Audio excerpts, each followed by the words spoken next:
probably know that after World War II, the victorious Allies divided the city of Berlin into 4 sectors: American, British, French, and Soviet. Berlin was like an island within the Soviet occupation zone, the territory that would later become the German Democratic Republic, or East Germany. At first, the Allies worked together to rebuild and reorganize Berlin, but there was a great deal of tension between the Western Allies and the Soviets. The city became a trouble spot in the Cold War. The Americans, British, and French worked together to protect West Berlin from a takeover by the Soviets. Have you ever heard of the Berlin Airlift?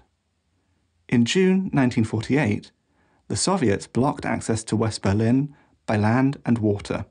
To keep West Berlin and the Berliners alive and out of Soviet hands, the Western Allies brought food, fuel, and other necessities into the city by air, until the blockade ended in September 1949.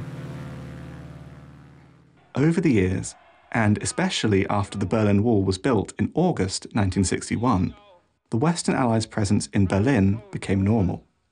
A lot of West Berliners welcomed this, and in 1963, today, in the world of freedom, the proudest boast is, Ich bin ein Berliner. Large crowds gathered to cheer visiting US President John F. Kennedy. With his famous Ich bin ein Berliner speech, Kennedy reassured West Berliners that the Western Allies would not abandon them. Of the 3 Western Allies, the Americans had the largest military community, which included not only Army and Air Force personnel, but also US civilians working for the military. Many of these people also brought their families with them. In their sector of West Berlin, the Americans created their own American community where they spoke English and paid in US dollars.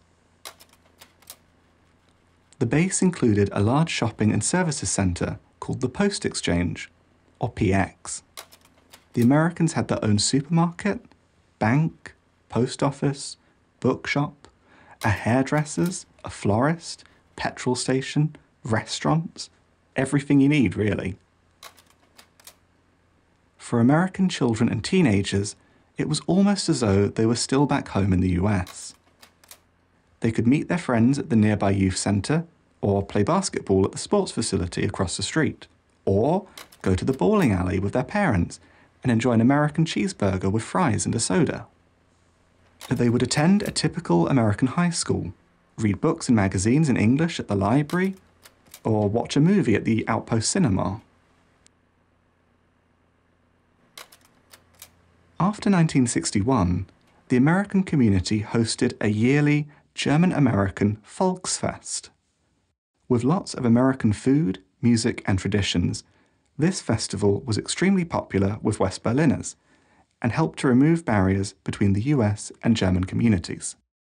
But the military and political reasons for the presence of the Western Allies could not be ignored. There were convoys of tanks and other military vehicles in the streets, and the thunder of low-flying jets in the air.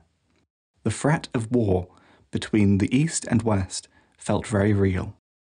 With the fall of the Berlin Wall in 1989, the reunification of the city in 1990, and the collapse of the Soviet Union a year later, the Western Allies' mission in Berlin was over.